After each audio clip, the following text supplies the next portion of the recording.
The controversial businessman Wycliffe Chivayo okonzeresa manje. Aiwa, patiri kuona kuti kumazifa polls patiri kuona vakomana zvari kufactira for presidential post yamakaona. Aiwa, vana magaya vachifeila kumita marequirements anodikanwa kuti vakonteste. Panguva ino itoona kuti Wycliffe Chivayo opa vakomana chete kana magwizi kana achinge angohwina chete. Aiwa, anopromisa $10 million zvashamisa vanhu kuti vasubscribe like on the bell icon.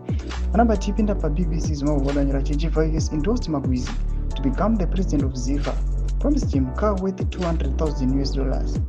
It is now obvious that Magwizi is going to win because the elections are done Chigumba way.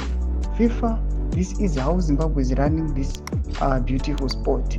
Rest in peace Zimbabwe. Ndo mashikana muda itoko panapa awana Chivayo achimuchallenge achiti kana akangowina chete aiwa anochimupa mota worth $200,000 pamwe chete obva sponsor chopa $10 million.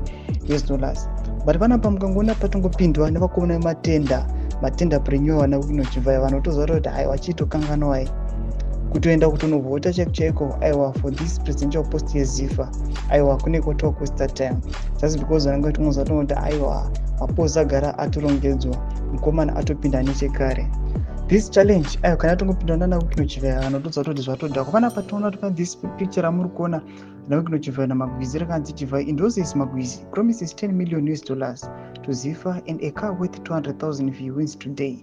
Mashoko atonoti atokonzeresa panguva inoi vanhu aiwa vachiona vana magaya panguva inoi vakanzi avakwanisa kucontesta for this presidential post nekuda kuti aiwa haana kukwanisa kuproduce O level certificate. Panapa zvatongwa obvious kuti amukomana ndiye atopinda. Imbudisa mafunguro enyu munoti kudii pamusoro pechitiko ichi muchinzi waChivayo abuditsa mastatements aya. Penda comment section medu, subscribe or like, not on the bell icon.